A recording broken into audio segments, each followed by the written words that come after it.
Flowering ज्याला आपल्याला म्हणता येईल पीक फ्लावरिंग ते सेटिंगचा कालावधी, यामध्ये दोन्ही गोष्टी एकत्रित चालत असतात, म्हणजेच फुलधारणा आणि फळधारणा. 65व्या दिवसापासून ते 90व्या दिवसापर्यंतच्या कालावधीसाठी एक महत्वाची ग्रेड ती म्हणजे मॅकफॉस, ज्याच्यामध्ये 7% मॅग्नेशियम हा मॅग्नेशियम ऑक्साईडच्या स्वरूपात आणि 55% स्फुरद आणि 18% पोटॅश अशी 80% अन्नद्रव्य देणारी ही ग्रेड. आणि या ग्रेड सोबत ब्लूम नावाची ग्रेड ज्याच्यामध्ये 7% नत्र, 23% स्फुरद, 23% पोटॅश आणि 4% मॅग्नेशियम ऑक्साईडमध्ये आणि 6% सल्फर हा आपण त्यामध्ये दिलेला आहे. परत एकदा ही 5-in-1 ग्रेड ज्याच्यामध्ये मॅग्नेशियम आणि गंधक, सर्वात महत्त्वाचा जो प्रकाश संश्लेषणाचा वेग वाढवायला मॅकफॉस आणि ब्लूम या 2 ग्रेडचा वापर अल्टरनेट जर केला आपण तर सर्व अन्नद्रव्यांची पूर्तता या 2 ग्रेडच्या माध्यमातून त्या ठिकाणी केली. आणि फवारणीच्या माध्यमातून बूस्टर ही ग्रेड 8, 16, 39 ज्याच्यामध्ये स्प्रेडर स्टिकर ह्युमेक्टंट सोबत सर्व सूक्ष्म अन्नद्रव्य पण दिलेले आहेत,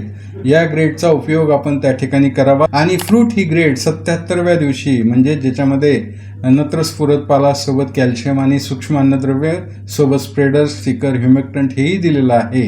या 2 ग्रेडचा वापर म्हणजे 67व्या दिवशी बूस्टर, 77व्या दिवशी फ्रूट आणि 87व्या दिवशी परत एकदा बूस्टर 5 ग्रॅम प्रति लिटर पाणी याप्रमाणे फवारणी करावी.